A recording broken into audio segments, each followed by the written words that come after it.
Magandang araw sa ating lahat. Sa puntong ito, tatalakayin natin ang tula at ang karunungang bayan. Ngunit, bago tayo magsimula, may tanong muna ako. Mahilig ba kayong magbasa o makinig sa mga tula? Paano naman ang mga kasabihan na madalas ninyong naririnig mula sa inyong mga magulang o lolo at lola? Ayan! Ang mga tula at karunungang bayan ay ilan sa mga pinakamatandang anyo ng panitikan sa Pilipinas. Sinasalamin nito ang kultura, paniniwala at karanasan ng ating mga ninuno. Ipapangkat ang klase sa 3 kolom. Una, tula. Pangalawa, karunungan. 3, bayan. Kung tatawagin ko ang iyong pangkat, ay pabilisan ang pagtayo at ang huli ay siyang sasagot sa harapan. Ipapakita ko sa harapan ang mga piling halimbawa ng tula at karunungang bayan. Bubulot kayo rito sa kahon na nakalagay ang mga uri ng tula at karunungang bayan. At hahanapin o huhulaan ang kaugnay nitong halimbawa na ipapakita sa harapan. Gagawin lamang ito sa loob ng 5 minuto. At ang gawain ito ay tinatawag na hanap hula. Panuto, batay sa mga halimbawa sa harapan, ay hahanapin o huhulaan kung anong uri ng tula o karunungang bayan ang nabasa. Handa na ba ang lahat? Kung handa na, magsisimula na tayo. Unang pangkat, ang nahuli ay si Binibining Bitala. Ang nabunot ko ay Sawikain. Tama, balat at sibuyas. Pangalawang pangkat, ang nahuli naman ay si Binibining Navales. Ang nabunot mo ay Salawikain. Tama, ang hindi lumingon sa pinanggalingan, hindi nakakarating sa paroroonan. Pangatlong pangkat, ang nahuli ay si Ginoong Beron. Ang nabunot mo ay kasabihan. Alin dito sa 5 halimbawa ang kasabihan? Tama, walang umaani ng tuwa na hindi sa luha nagmula. Unang pangkat, ang nahuli naman ay si Binibining Matugina. At ano naman ang iyong nabunot? Bugtong. Alin dito sa 5 halimbawa ang bugtong? Tama, isang prinsesang nakaupo sa tasa. Sagot, kasoy. Pangatlong pangkat, at ang nahuli naman ay si Ginoong Batalon. At ang iyong nabunot ay tanaga. Alin dito sa 5 halimbawa ang tanaga? Tama, ang tubig may malalim, malayo ang mararating, kung di man panainin, hahantong din sa hangin. Magaling! Lahat ng inyong sagot ay tama! Ngayon, ano nga ba ang tula? Ang tula ay masiling na anyo ng panitikan na nagpapahayag ng damdamin, kaisipan at karanasan sa pamamagitan ng piling salita na may ritmo, sukat at tugma. At narito ang 4 na pangunahing bahagi ng tula. Una, ang sukat. Ito ang bilang ng pantig sa bawat taludtod. Pangalawa naman, ang pantig. Ito ang unit ng tunog sa isang salita. Syllables kung isasalin sa Ingles. Halimbawa, ang salitang maganda. Ito ay may 3 pantig. Ikatlo ay ang tugma. Ito ay ang pagkakatulad o pagkakasintunog ng huling salita sa bawat taludtod. Ika-4, ang talinghaga. Ito ay ang paggamit ng matatalinghagang salita upang maging mas masining ang pagpapahayag. Naiintindihan ba? Ngayon naman ay pag-uusapan natin ang karunungang bayan. Ang karunungang bayan ay mga kasabihan, paniniwala at karanasang ipinapasa ng ating mga ninuno mula sa isang henerasyon patungo sa susunod. May iba't ibang uri ito. Una ay ang bugtong. Ito ay palaisipan na may nakatagong kahulugan at sinusubok ang ating talino. Halimbawa, isang prinsesa nakaupo sa tasa. Ano kaya ang sagot? Tama! Ang sagot ay kasoy. Sunod naman ay ang tanaga. Ito ay isang katutubong tula na may 4 na taludtod at 7 pantig sa bawat taludtod. Sunod naman ay ang sawikain. Ito ay mga idioma o pahayag na hindi literal ang kahulugan. Halimbawa, balat sibuyas. Ano ang ibig sabihin nito? Tama!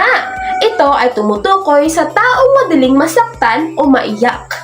Sunod naman ay ang salawikain.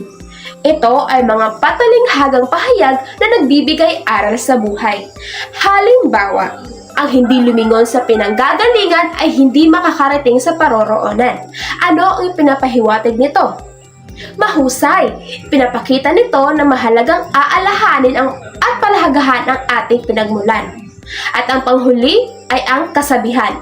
Ito ay direktang pahayag na nagbibigay ng payo o katotohanan tungkol sa buhay. Halimbawa, walang umaani ng tuwa na hindi sa luha nagmula. Ano kaya ang mensahe nito? Tama! Ipinapakita nito na bago makamit ang tagumpay, kinakailangan munang magsikap at magtiis. Natapos na tayo sa ating talakayan. Ngayon, balikan natin ang ating mga tinalakay. Ano ang masasabi ninyo tungkol sa tula at karunungang bayan? Bilang mga Pilipino, paano natin mapapahalagahan ang tula at karunungang bayan sa kasalukuyang panahon? Napakaganda ng inyong mga sagot. Tandaan natin na ang tula at karunungang bayan ay bahagi ng ating kultura at pagkakakilanlan bilang mga Pilipino. Maraming salamat! Paalam! At alam niyo ba, ang kaalaman ay mas epektibo kung maiugnay sa iba't ibang asignatura, tulad ng edukasyon sa pagpapakatao, araling panlipunan at MAPE, dahil sa mga kulturang katutubo at maligahaing pagbabahagi ng presentasyon. Dito ay mahubog ang ating mga kasanayan, maging sa paggamit sa teknolohiya sa paghahanap ng mga sanggunian. Ngayon ay gagawa naman tayo ng panibagong kasanayan. Batay sa pangkat na isinagawa kanina na pangkat tula, pangkat karunungan at pangkat bayan, ay magsasagawa ng malikhaing pagsulat tungkol sa nabunot na anyo ng karunungang bayan. Gagawin lamang ito sa loob ng 7 minuto. Ang gawain na ito ay pinamagatan kong karunungan ng kabataan noon at ngayon. Para sa ating panuto, sumulat ng sariling orihinal na akda batay sa nabunot na anyo ng karunungang bayan. Kailangan maiugnay ang paksa sa mga pangyayari noon at ngayon. Ipapaliwanag ang mensaheng na isulat sa klase sa masining na paraan. At upang masukat ang inyong mga kaalaman, ay meron ako inihandang formatibong pagtatasa. Ito ang exit ticket bago umalis, tanong ko'y sagutan mo. Kumuha ng sangkapat na papel at dito ninyo isulat ang inyong mga sagot. At sa kahon na ito ilalagay ang inyong mga sagot. Narito ang unang katanungan. Unang katanungan, ano ang natutunan mo ngayon sa paksang pinag-aralan? Pangalawa, gumawa ng sariling halimbawa ng anyong pampanitikan batay sa iyong sariling interes. Maaring bugtong, tanaga, sawikain, salawikain, o kasabihan. Bibigyan ko lamang kayo ng 5 minuto upang matapos ang inyong ginagawa at maaari nyo na itong ilagay sa ating exit ticket. Bago tayo tinuyang magtapos sa araw na ito, mayroon akong isang gawain uuwi ninyo na magsisilbing pagpapatuloy ng ating pagkakita. Ang iyong takdang aralin ay pinamagatang Salamin ng Kultura, Tula at Karunungang Bayan. Sa gawain na ito, gagawa kayo ng isang malikhaing mini-brochure tungkol sa kahalagahan ng tula at karunungang bayan sa makabagong panahon. Maaari ninyo itong lagyan ng mga larawan, simbolo, at maikling paliwanag upang maging mas kaakit-akit at makabuluhan ng inyong pagsulat.